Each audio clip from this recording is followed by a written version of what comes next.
wrestling fans. Not sports entertainment fans. Professional wrestling fans. Professional wrestling. This is it. This is us standing up. This is the Wrestling Matters Podcast, a podcast that stands up for professional wrestling. Why? Because wrestling matters. So join the revolution, because the revolution is now. Well, enough is enough, and it's time for a change.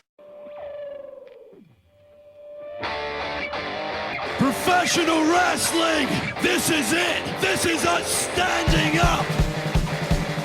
Yes, yes, yes, yes, yes, yes. That's 13-14.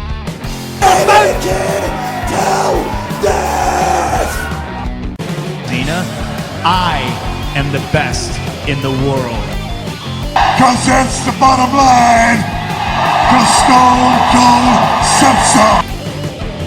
Yeah, what's going on, ladies and gentlemen? My name is Anthony Walker, the HD, the A, the D, at your service once again for the Wrestling Matters Podcast. Yay, it is time again. Episode 72 is upon us. How are we all doing? Hope you're all well in whatever it is you are doing. Hope you enjoyed the wrestling podcasts and the ICW podcasts as well this week, as well as everything else that is relevant in this world that we live in called professional wrestling. Today, I'm going to talk Raw, we'll talk SmackDown, we'll talk TNA, NXT, and yes, Ring of Honor. But before we do that, ladies and gentlemen, I feel the need to give a shout out. I've done this on the Progress Wrestling and I've done this on ICW, but you guys don't know what I'm doing. I've done the Progress Wrestling podcast and I've done the ICW podcast this week, so let me just fill you in what's going down. Changes have been made, okay? Thanks to one Steve Dawson at Top Rope Elbow on Twitter. Be sure to check him out. He's on Facebook as well. Just type in Steve Dawson and you'll find him as well. Be sure to check him out. He came up with an idea for me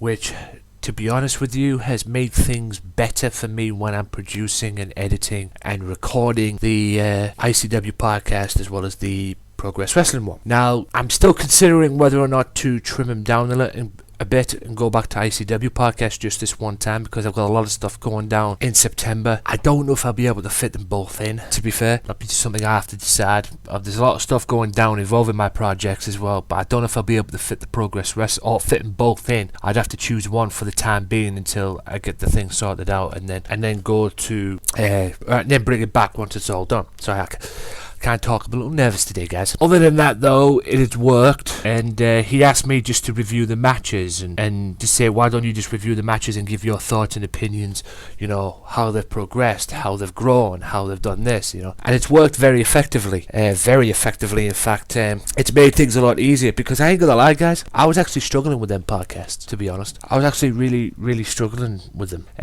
I like to keep things interesting, and this is what I've said all along, guys. When it comes to my projects that I'm doing, you know, whether it's, you know, my Games Matter channel or even my podcast as well, feedback matters. No pun intended. Actually, every pun intended. Feedback matters. Feedback is welcome because it makes me improve what I'm doing. You know, I might be doing something good, but with the feedback and everything and the ideas, I can improve it and make it better than what it is. That's why it works. That's why feedback is welcome with me. Constructive criticism works. Stupid criticism doesn't work. Okay? Constructive criticism. Anything that helps me grow my projects and makes them, you know, better. You know, that's why I want to get everything in. And I've loved every minute of it, to be honest. This past week recording these podcasts, despite the fact my friggin' recorder and my mic headset being a bit of a pain in the ass. But other than that, everything is cushy. Everything has worked perfectly to a T, and I'm happy. I'm very happy with it. In fact, I'm very happy with the way it worked out, and it still allows me to watch the podcast, to watch the shows that I watch, but it also allows me to watch them without messing about in between as well. I might jot a few notes down here and there so I can talk about on the pod as I'm recording it, but you know, it works. That's the key thing, and it works very effective. So thank you, Mr. Steve Dawson at Top Rope Elbow on Twitter, you know, because your plan, your idea worked very effectively, and I will continue to do that and see where it goes from there. Other than that, ladies and gentlemen, that's all I've been doing this past week, is sorting them projects out and making changes to the podcasts. And also, I'll be bringing them ideas as well, guys, to Ring of Honor's show, to Ring of Honor segment on this show as well. So the ideas that I've done for that show, for the ICW podcast and whatnot, I brought them ideas, and I'm going to do it for Ring of Honor as well, because, change things around a little bit, make things a little bit more interesting for you guys, make things a little bit more interesting in terms of you wanting to listen to the podcast. So that is all I have to say about that. And I'll just go through a few things and give my opinions on certain stuff. Apparently EC3 has landed an energy drink deal. Good for him. Apparently China says that WWE wanted her as world champion. Now, let me just check this out. From a WWE talent, this is courtesy of NoDQ.com. From a WWE talent, China, and they spelled the name wrong, but anyway, revealed during an appearance on Bell to Bell podcast this week that WWE actually had plans at one point to put the WWE title around her waist. Here's what she said. Yes, there certainly was, and it was actually in the pipeline and ready to happen. But when Playboy came along and wanted me... Yes, there certainly was. It was actually in the pipeline and ready to happen, but when Playboy came along and wanted me to pose for them, I had to make a choice. Vince told me if I did Playboy, I could never be world champion. I'm a woman. I like to feel pretty and liberated and be able to kick some ass too. So I choose Playboy and was never world champion. So she chose Playboy over being world champion. To be honest, would that be a good thing that she became? I mean, she was Intercontinental champion, first female to be Intercontinental champion, but WWE champion, would that have got over? I don't know. It's very, very interesting to think about, to contemplate, and I know there'll be a big debate on it. I mean, she did well as Intercontinental champion, but for the run that she had anyway. But WWE champion, I mean, at one point I remember talking to a promoter. I came up with an idea for a promoter, and he turned around and said to me, I wanted him. This is when I worked for the promoter. I'm not going to mention his name, but he mentioned to me, we worked up storylines together, and I came up with a storyline and it was in storyline mode as well. Tell that to him, that me and this girl who was wrestling for the company, for the promotion as well, would become tag team champions, because I got into a feud with their tag team champions, the company's tag team champions at the time, and I came up with an idea how I could basically build a big fuck you to the champions by having me being a tag team champion in storyline mode with their manager. I'm going into 2-on-1, she comes out as my partner. The next minute we end up winning the tag team championships for some strange reason. All in storyline mode, and then they get their titles back later on. Blah blah blah. Just something like shock and awe. But he turned around and said to me that if that happened, that would kill the tag team titles, which is bullshit. But anyway, would this have killed? Would China have killed the WWE title if Vince put the belt on her? Who knows? I guess we'll never know. But it is what it is at the end of the day. I think it would have been interesting at some point. It would have been an interesting direction to go, but would it have worked? I'm not sure. I'm not particularly sure on that one. Right, and you all heard this.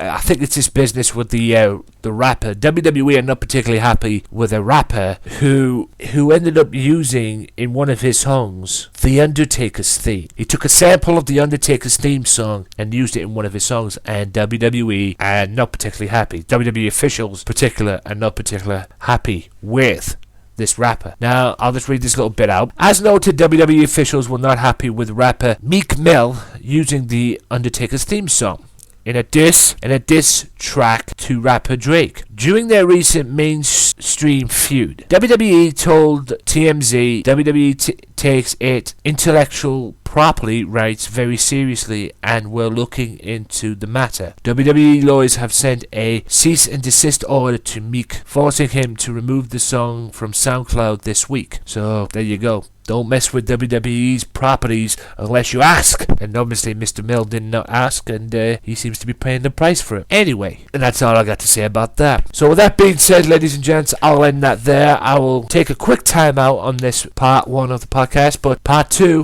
we'll talk Raw, we'll talk SmackDown. I'll talk about the Raw and SmackDown main talking points, the points that worth matter. So stay tuned. I'll be back after this. ICW!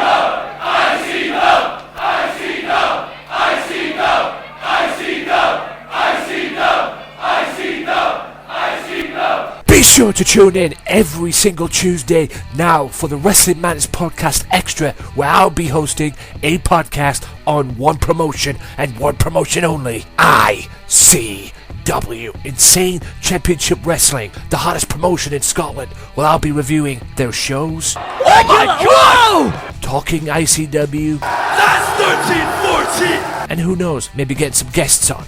So be sure to tune in to the Wrestling Madness Podcast Extra ICW podcast, Insane Championship Wrestling, every Tuesday on YouTube, Podomatic, Stitcher Radio, downloaded free at iTunes, Mixcloud, and Soundcloud. Wrestling Matters, wrestling fans. World, look into my eyes. When you see me on a show, when you see these fans, you know you've got the best in the damn world. We are ICW and you're gonna know our name. Welcome back to part 2 of the Wrestling Matters Podcast. That's right, it is me, H-E-A-D, back for part 2, and as we said, it is time for the Raw review. The champ is still not here, and Seth Rollins is loving life as a result. But while John Cena wasn't there to respond to Rollins' jabs, he will be on Tough Enough tomorrow, though. A few other superstars took advantage of an offhanded mention of the Architect's previous World Heavyweight Championship Open Challenge to cut the comedy routine short and position themselves as the next in line for the title. So before Rollins could even finish running down Cena, he had Cesaro, Randy Orton, Kevin Owens all wanting a piece of him. One absent-minded insult of the Authority later, and Rollins found himself on the receiving end of some tough love from Triple H himself. Rollins would defend his title in Raw's main event against the winner of a triple threat match between Orton, Cesaro, and Kevin Owens. Team Bella beat Team Bad as the Divas Revolution continued. New Day beats Los Matadores.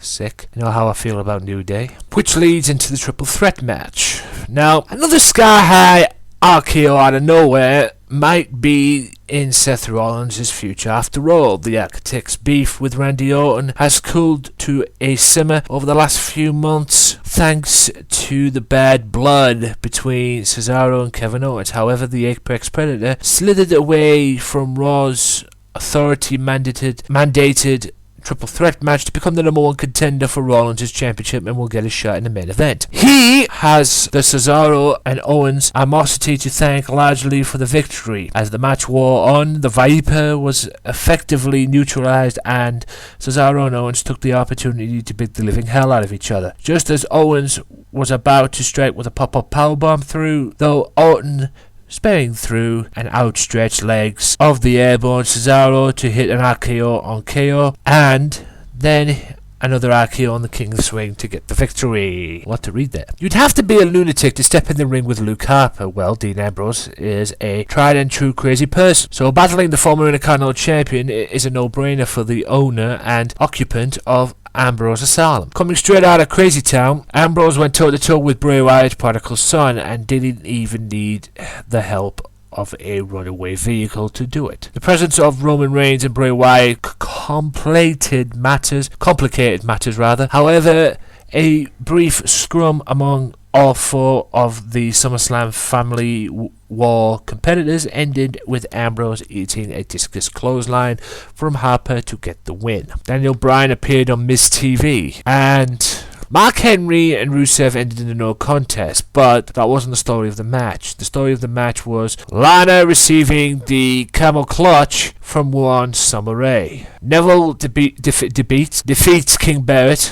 Wow. And Stephen Amell got a little piece of Stardust because Stardust got in his face on the outside. So he jumps the barrier, jumps the ring, and tackles Stardust, and this all leads to a tag match at SummerSlam involving King Barrett, Stardust versus Adrian Neville, and yes, Stephen Amell. And JBL and Michael Cole being ignorant fucks at ringside. Just like Michael Cole was an ignorant fuck when he interviewed Stardust, and Stardust put him in his place, which is not the first time Michael Cole has been put in any place, quite frankly.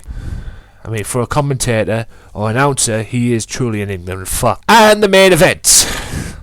They say St. Patrick chased the snakes out of the island. And so too did Sheamus chase the Viper, Randy Orton, out of his World Heavyweight title match against Seth Rollins by making a well-scouted, if ultimately ill-fated, attempt to cash in Money in the Bank contract. Orton earned his dance with the Architect by knocking off Cesaro and Kevin Owens earlier in the night, but he seemed fresh as a daisy, going toe-to-toe with the champion in the final moments. If Rollins had any steam to put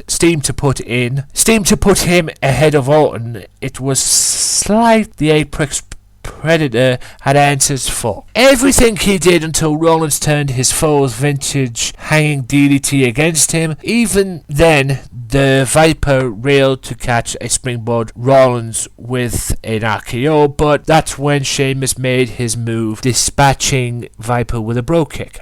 Dispatching the Viper, bro kicking Rollins, and signaling to cash in Money in the Bank until Randy Orton got a little bit of payback with an RKO on Sheamus. And that was the end of Monday Night Raw. I would say that was a 3 for me.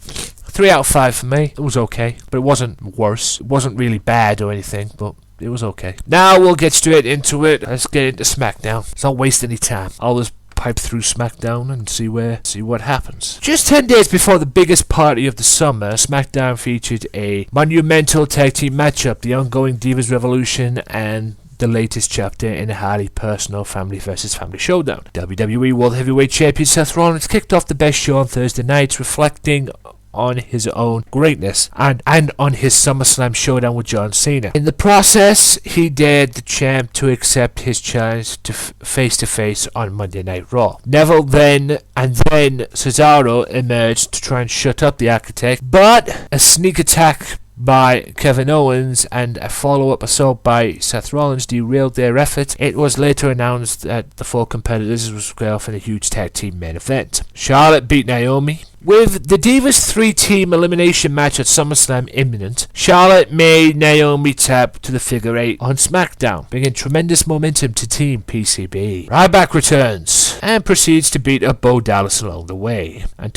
says he will be defending his Intercontinental Championship in a triple threat match against Big Show and Miz at SummerSlam. A match that should have took place at Battleground, if not for a staph infection. Roman Reigns defeats Luke Harper by DQ. Prior to facing Roman Reigns, Luke Harper joined Bray Wyatt in discussing their immediate family versus family SummerSlam clash against the Big Dog and Dean Ambrose. In the match that followed, Bray Wyatt's interference led to Roman Reigns' disqualification win. In the post-match free-for-all that followed, however, Roman Reigns and Dean Ambrose sent their SummerSlam foes retreating through the crowd. Primetime Players defeat Big E, Xavier Woods of the New Day. And all of this will lead to a fatal 4-way match for the tag team titles at SummerSlam, which involves New Day, Los Matadores, Lucha Dragons, and the champions, Primetime Players. I don't care who wins that match, just as long as it's not New Day. And as for the main event of the evening, in the final moments of the SmackDown Tag Team main event, constant interference by Kevin Owens and a handful of tights allowed Seth Rollins to roll up Cesaro for the victory, but when KO continued his assault after the bell, the Swiss Superman turned the tides and sent him crashing to the canvas. And with Rollins nowhere to be found, Neville dropped in on Owens with an explosive Red Arrow. What's going to happen at SummerSlam? What's going to happen this coming week on Raw and SmackDown leading into SummerSlam? Should be interesting. But until then, ladies and gentlemen, that is the end of the Raw and SmackDown main talking points, and that is the end of part 2 of the Wrestling Matters podcast. Stay tuned, because I'll be back after this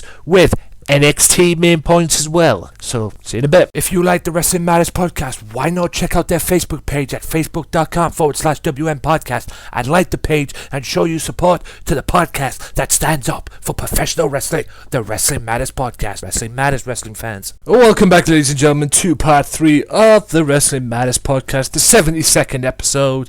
Hope you're all well. Hope you're enjoying the show so far. And now it's time for NXT's main talking points. And NXT kicked off this week with Ty Dillinger against Solomon Crow. Ty Dillinger entered the ring with a new attitude this week, brazenly declaring himself to be the perfect 10. The new outlook served Dillinger well in his bout with Solomon Crow. The perfect 10 stopped Crow in his tracks by driving his knee into the Hacker's head to pick up the victory. Now, I won't talk about what happened in the next match because it was Baron Corbin, and it was a squash match, basically a traditional squash match. But after the match, the whole crowd were booing him, and he basically said that no one can get up from end of days. No one. Two guys came out to try and stop him. I believe one of them was Axel Tischer. Axel Tischer was already down from the loss. And then Steve Cutler came out and tried to, stop Mr. Corbin as well from doing any more damage to Axel. Except he was on the receiving end of ended days. And then he made his statement again that no one can kick out of end of days or get up from end of days. That was until Samoa Joe came out and guaranteed that Mr. Corbin wouldn't do what he did to Cutler and Axel. Guaranteed that he wouldn't do that to him. All hell broke loose. Byron unloaded on Joe, and then Joe managed to lock in the Kakita clutch and choke Mr. Corbin out. And NXT General Manager announced that Samoa Joe will take on Mr. Corbin at TakeOver in Brooklyn.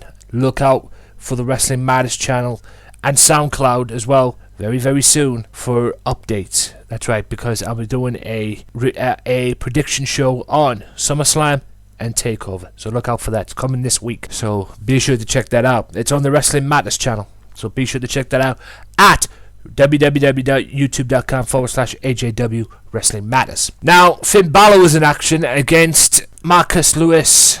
The NXT champion came face to face with a monster this week in the form of Marcus. Despite the frightening Frenchman attempts to get inside the champion's head, Balor could not be shaken and won after connecting with the Coupe de Grace. After he celebrated his victory on the ramp, Kevin Owens viciously attacked him from behind. Balor got out the clutches of Owens before the number one contender could powerbomb him on the apron, but could not escape the pop-up powerbomb when they brawl made it back in the ring. Owens stood over the NXT champion's body, holding his title high before stepping on Balor as he exited the ring. Will the same thing happen to Mr. Balor and Owens meet the NXT Championship ladder match at TakeOver? Guess we'll see. And the main event of the evening, which was a predictable match, thanks to one Triple H on Facebook doing a live stream and letting slip that Bayley actually beat Becky Lynch this week, because he mentioned that Bayley would get a title shot against Sasha Banks at TakeOver. So, good one, Trips. But with that being said, Miss Bayley and Becky Lynch put on a wrestling clinic, and this is what I've been saying all this time.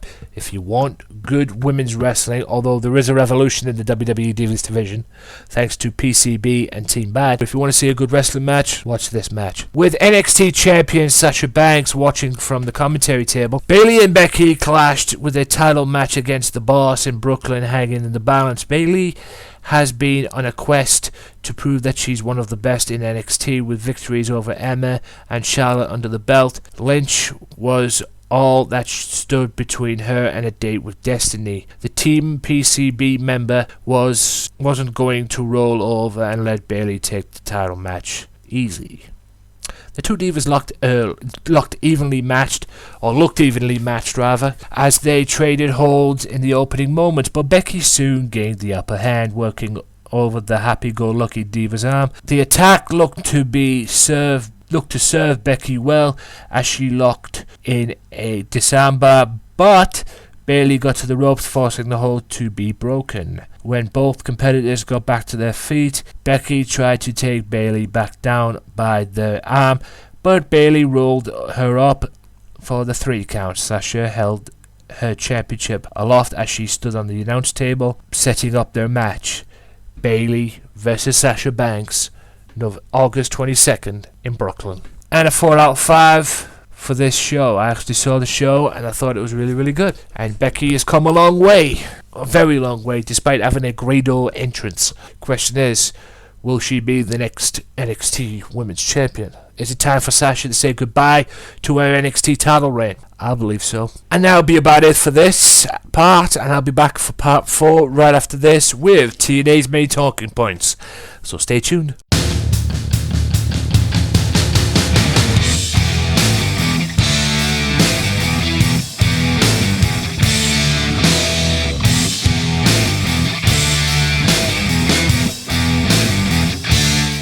sure to tune in each and every Wednesday for the Progress Wrestling Podcast. That's right, each and every week on Wednesdays, for the time being at least, I will be reviewing their shows from their on-demand service, Demand Progress. So be sure to check out the hottest promotion to come out of London. That's right, it's Progress Wrestling. This is Progress. This is a podcast on Progress. Every Wednesday on SoundCloud, YouTube, OSW TV, and every other podcasting site that matters. Be sure to check it out. Wrestling Matters, wrestling fans. If you like the Wrestling Matters podcast, why not follow the Wrestling Matters podcast now on Twitter at WM Podcast for all professional wrestling news. Wrestling Matters, wrestling fans. Welcome back, ladies and gentlemen, to part 4 of the Wrestling Matters podcast. And now it's time for the TNA main talking points. I don't know if I'll go through a lot of what happened on TNA this past week because it was all TNA versus GFW. But without further ado, we'll get right into it. Jeff Jarrett with Karen Angle, the founder of Global Force Wrestling, GFW, enters the Impact Zone. Jarrett announces a huge interpromotional show. TNA versus GFW. Jarrett announces an X Division match between Tigre Uno, TNA, versus Sanjay Dutt, GFW. Knockouts match between Awesome Kong and Tampa, Lady Tampa of GFW. Tag match involving the Wolves versus Trevor Lee and Brian Myers. And finally, a King of the Mountain match for the King of the Mountain Championship. Eric Young interrupts us, threatened to take Jarrett's title, dignity in Korea. Jarrett and Young exchange words. Jarrett names Eric Young the first participant in the first ever King of the Mountain match on Impact. Jarrett then calls Eric Young a punk. Obviously, Eric Young didn't take too kindly to it. And Young jumps Jarrett, leading to a roster collision. The Lady Tampa and Awesome Kong match led to a no count out. I'm not going to really talk about what happened in that match because there was no winner in it. Bobby Roode a little angry with Rockstar Spud because it was Rockstar Spud that got rid of Austin Aries last week. Bobby Roode says there are a lot of unanswered questions and unknowns, especially with Jeff Jarrett in charge and Global Force Wrestling on Impact. Roode's angry for not being considered for the main event. He invites Jarrett to the ring. The call is unanswered. Roode shifts focus and calls out Rockstar Spud. Roode mocks Spud for ending Aries' career. He pats Spud on the shoulder, to which Spud voices his displeasure, calling Roode condescending. Spud says he defied the odds his entire life before cautioning Bobby Roode about bullying him. Roode says Spud defeated Austin Aries with his wrestling ability. He's that good, but that had he faced him, the outcome would have been different. Roode says nobody can stop his aggression. Spud disagrees while taking a shot. Roode quickly gains control of the situation and leaves Spud lying in the center of the ring. Roode starts to leave but turns his back and tosses Rockstar Spud out to the floor. He dives on Spud shoulder first. He drives Spud shoulder first into the steel steps before locking in the crossface. King of the Mountain qualifying match, Jesse Goodaz against Lashley, which ends with Jesse hangs Lashley up on the top rope before unleashing his fury. Lashley shifts momentum once more following the spinning elbow. He connects with a German suplex followed by a release belly to belly and a spear into the turnbuckle. Lashley stalks Jesse with a spear, but Jesse counters with a scoop slam for the 2 count. Lashley powers out of an Adonis crab and folds the modern day Adonis in 2 with a spear and gets the victory. Drew Galloway is backstage found unresponsive. No prize in guessing who that was. Matt Hardy demands another title shot and EC3 turns it down. A tag team match involving the Wolves and Trevor Lee and Brian Myers ends with Richard's fury earns him a near fall, but Trevor Lee is out at 2. Lee and Richards exchange blows until the double team attack ends with a German suplex 2 and pit attempt on Richards. Eddie Edwards interrupts the count. The Wolves send Brian Myers over the top rope and deliver force of nature to Trevor Lee to get the victory. It was a hard-hitting tag match. Sanjay Dutt 1-on-1 with Tigre Uno. Tigre Uno drops Sanjay Dutt with a running dropkick, but Sanjay Dutt comes alive with a Hurricane Rana that sends the X Division's champion outside. Dutt connects with a dropkick through the ropes and Tigre Uno crashes to the barricade. Dutt rolls Tigre Uno back in the ring and connects with a springboard splash. Then he mocks Tigre Uno's mask and works to remove it. The official breaks it up. Sanjay Dutt places Tigre Uno on the turnbuckle. He connects with a series of chops before climbing the ropes and grinding in Tigre Uno's face. Dutt delivers a Frankensteiner, but Tigre Uno rolls through for the 3 count. Tigre Uno beats him. And Tigre Uno backstage, Jeff Jarrett tells EC3 that he's proud of him. EC3 warns Jarrett to tread lightly. Jarrett announces the winner of the King of the Mountain match will challenge for the TNA World title, and I believe that will be next week. Speaking of the King of the Mountain match, it's time. Now, a great match. I actually saw this match. It was actually a great match. The contestants were Robbie, PJ Black, Eric Young, Bobby Lashley, and Chris Modedetsky. I believe that is. And I'm pretty sure that's Chris Masters. I might be wrong. But, yeah, the match went on. Just a typical King of the Mountain match. And it all ended, guys, with EC3 having to defend the TNA World Heavyweight Championship belt against the King of the Mountain winner at Turning Point, which is, I think it's this coming week. And the winner of it was PJ Black. And PJ Black is now the King of the Mountain. You're probably thinking to yourself, who's PJ Black? For those of you that don't know, PJ Black used to be Justin Gabriel in WWE. Now he's in TNA, now he's in GFW as well. Now, so could PJ Black, the man formerly known as Justin Gabriel, become the next TNA World Heavyweight Champion? Guess we'll find out this week. All in all, that is the end of the TNA main points. I'll be back after this with Ring of Honor review. So, and a new formatted segment Ring of Honor review as well. So stay tuned. I'll be back after this.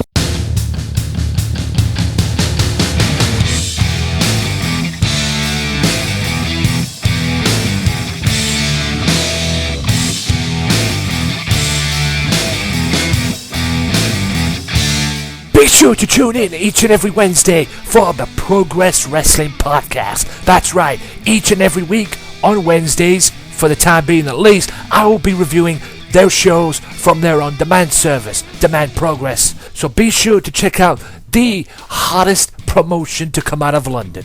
That's right, it's Progress Wrestling. This is Progress. This is a podcast on Progress. Every Wednesday on Soundcloud, YouTube, OSW TV, and every other podcasting site that matters. Be sure to check it out. Wrestling matters, wrestling fans.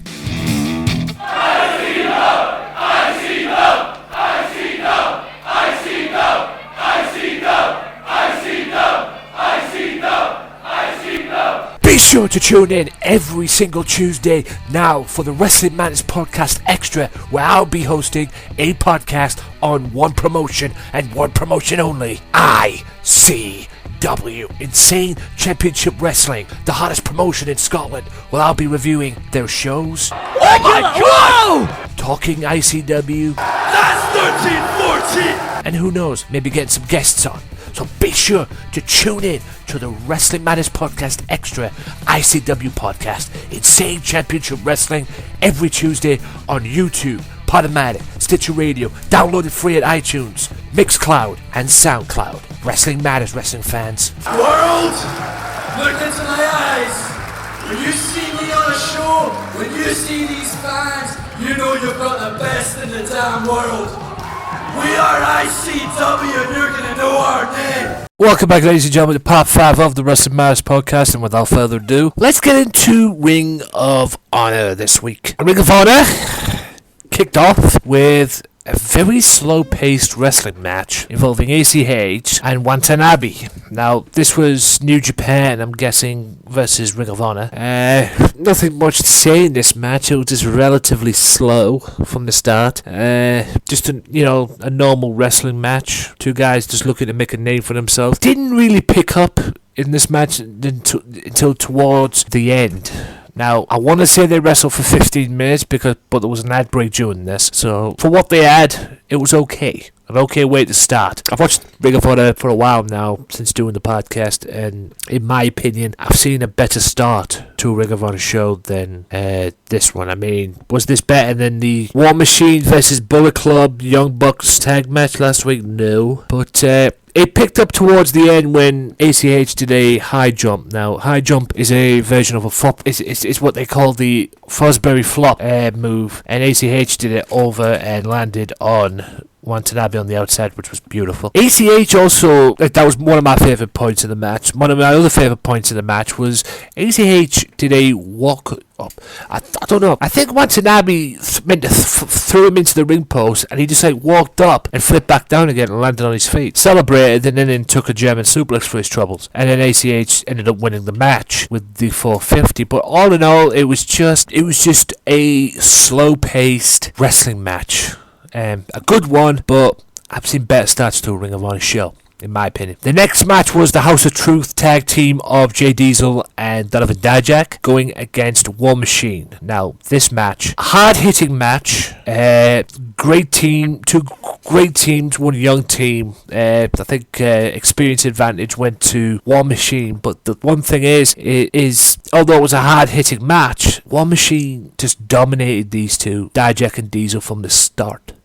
Along with Jay Lethal on outside at ringside in a commentary position, this was just all a War Machine from the start, basically. Yes, the House of Truth got their shots in, got their advantages, offense in, but it was just War Machine, and War Machine used their power. They had the power advantage, and they used it to perfection. And they used it to perfection and got the win over the House of Truth team. And Hanson got in the face, basically called out Jay Lethal, because in 3 weeks, I believe it will be on Ring of Honor television, Hanson will challenge Jay Lethal for the Ring of Honor World Television Championship. Next match was an Adam Page squash match. Dominant win, really nothing much to say. But the story of the match was the fact that he actually called out Jay Briscoe, even though Jay Briscoe wasn't in the arena. And then this ongoing feud between BJ Whitmer and one Steve Corino. Even though Steve Corino's an announcer now, and there's zero tolerance that you don't hit a wrestler as your announcer in Ring of Honor, but BJ just has the enjoyment of picking his spot and getting in the face of Steve Corino and rubbing his nose in it, and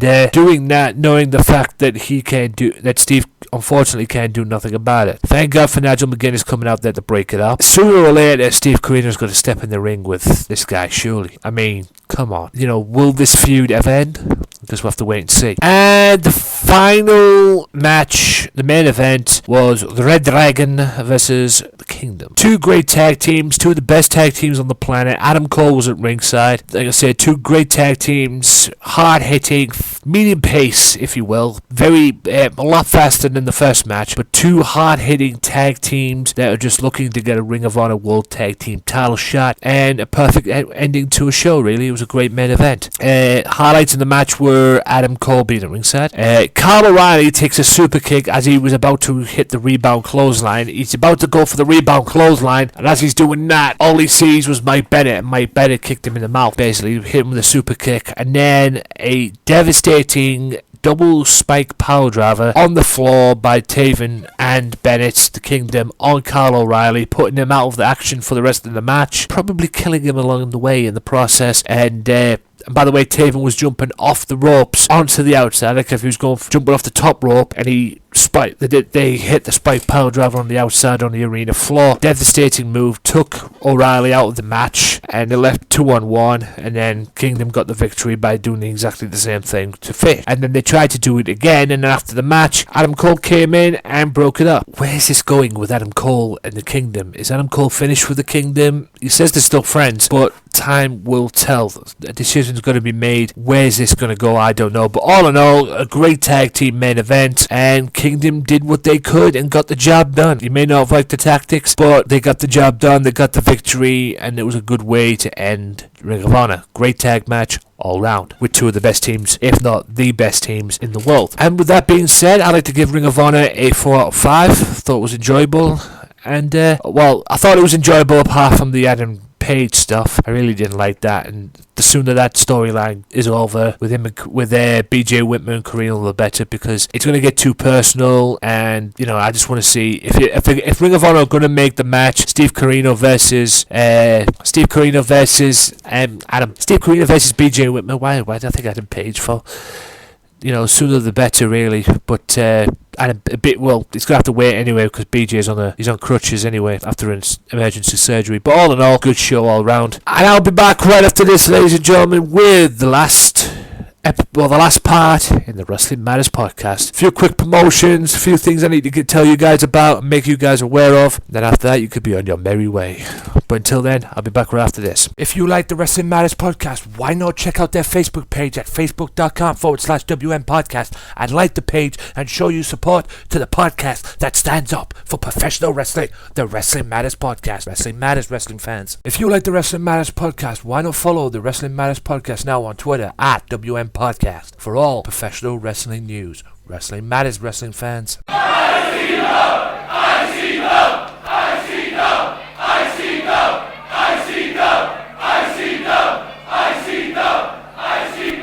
Be sure to tune in every single Tuesday now for the Wrestling Matters Podcast Extra, where I'll be hosting a podcast on one promotion and one promotion only. ICW, Insane Championship Wrestling, the hottest promotion in Scotland. Well, I'll be reviewing their shows. Oh my God! Talking ICW. That's 13-14! And who knows, maybe getting some guests on. So be sure to tune in to the Wrestling Matters Podcast Extra ICW Podcast, Insane Championship Wrestling, every Tuesday on YouTube, Podomatic, Stitcher Radio, downloaded free at iTunes, Mixcloud, and Soundcloud. Wrestling Matters, wrestling fans. World, look into my eyes. When you see me on a show, when you see these fans, you know you've got the best in the damn world. We are ICW and you're gonna know our name. Well, welcome back, ladies and gentlemen, to the final part of the Wrestling Matters podcast. Now, before I let you guys go on your merry little ways, I've got a few things I need to promote and just quick mentions as well. First of all, shout out to RFPW Official. Shout out to them and check them out on Twitter and all that. For more information, go to oswtv.co.uk. Yeah, I was right the first time. Also, shout out to them guys as well, because they are the affiliates of the Wrestling Matters podcast, ladies and gentlemen. Bringing you the best podcast that podcasts can be. If that made sense. But anyway, I'm going with it. Also, be sure to check out the new and improved Progress Wrestling and ICW podcasts this week. I am going to do the number 1 Fringe show, the very first one of the new batch. Apparently ICW did another series of shows like they did last year. They did them again this year, and let's just say it was pretty voracious of it. And one of them include the end of the NAK, so to speak. I like to say the NAK got a little bit of what they deserve in some people's eyes from the Legion, but be sure to tune in for that. I will be watching it and I'll be reviewing it and I'll put it into a podcast. Also, be sure to check out August 25th. Be sure to check it out. Dave's Not Here, man. On that very day, Sunday night, August 25th, 2013 rather, Dave's Not Here, man was on at ICW. That's right. So be sure to check that out as well. Also, be sure to check out the Progress Wrestling podcast. That's right. Chapter 8 is coming this week, and it's the follow-up from Chapter 7's fiasco. And also, it's going to include Rampage Brown one-on-one with El Ligero for the Progress Wrestling Championship, which I'm very much looking forward to. So be sure to check that out as well. Also, be sure to check out the ICW part, the Wrestling Matters podcast each and every Monday. Don't do all that. ICW Progress Wrestling Matters podcast each and every time, and you can check it out on SoundCloud at soundcloud.com/WA SoundCloud, I always get this wrong. SoundCloud.com/wrestling_matters_podcast. Give me some teeth, please. Now, I've got a few things in line for the Wrestling Matters channel. YouTube.com/AJW Wrestling Matters. Because coming this week, this is going out on the 17th of August. Coming this week on the Wrestling Matters channel, okay? YouTube.com/AJW Wrestling Matters. Be sure to check it out. I will have my predictions for NXT. I will have my predictions for, that's right, SummerSlam, August 23rd, and August 22nd for the NXT show too. Also, I will put them two shows on the Facebook page. That's right, facebook.com/WM podcast. That'll be the Facebook page as well. So be sure to check all that out as well. So if you don't see it on the YouTube page, I will promote the YouTube page in the descriptions of these videos. I am going to test these two out, and I will test them out on the Facebook page and see where that goes. And if that works out, I'll continue to put some up on the Facebook page too. And speaking of the Facebook page, I am so close to getting to 1,000 likes. Get me over 1,000 likes, guys. I have got 962 likes. I'm nearly there. Just keep pushing and pushing and pushing, and I'll get there eventually. But I'll only get there with your help. So, with that being said, ladies and gentlemen, my name is the head Anthony Walker. You have been a beautiful audience. Thank you so much for listening. Thank you so much for taking the time to check out the Wrestling Matters podcast on SoundCloud and YouTube and all that good stuff. And until next time, guys, I'm out. Peace. Well, enough is enough, and it's time for a change. Professional wrestling, this is it. This is us standing up. Yes, yes, yes, yes, yes, yes! That's 13-14.